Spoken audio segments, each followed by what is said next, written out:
আপনাদেরকে দেখাচ্ছি। আপনারা দেখতে পাচ্ছেন যে মরিচ কিভাবে লাগানো হয়। এই যে এইদিকে যেগুলো লাগানো হয়েছে, এই যে এগুলো, এই যে দেখেন, আপনারা দেখাচ্ছি আপনাদেরকে, এইগুলো লাগিয়েছি। আর এইগুলো নতুন করে আবার এটা একটা প্ল্যানের মধ্যে নেওয়া হয়েছে যে কতটুকু ডিস্টেন্স এখানে এই চারা গাছগুলো লাগানো হচ্ছে। আপনাদেরকে আমি দেখাচ্ছি। দেখতে পাচ্ছেন কত সুন্দর সুন্দর এই মরিচের চারা গাছগুলো আপনাদেরকে আমি দেখাচ্ছি। দেখতে পাচ্ছেন সুন্দরভাবে, এটা মরিচ ক্ষেত চাষিদের, এটাও একটি প্ল্যান। এই প্ল্যানটি খুব সুন্দর। আমাদের দৈনন্দিন তরকারি থেকে শুরু করে নানান কাজে এই মরিচের ব্যবহার আমরা করে থাকি।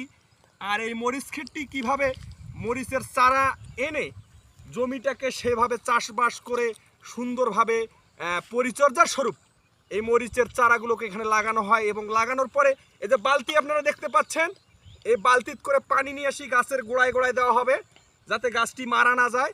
এবং প্রচণ্ড তাপদাহ যেহেতু চলতেছে সেহেতু এখানে অবশ্যই একটা সেচের ব্যবস্থা করতে হবে, অটোমেটিক সেচ। এই যে আপনাদেরকে আমি দেখালাম যে মরিচ খেতে কিভাবে চাষিরা চারা লাগায়, সেটার একটি চালচিত্র প্রতিবেদন আপনাদেরকে দেখালাম। এরপরে অন্য কোনো দিন অন্য কোনো ফসল নিয়ে আপনাদের সামনে হাজির হবে এম সরকার ময়না আইডি থেকে। আজকের মতো বিদায় রজনী, আল্লাহ হাফেজ।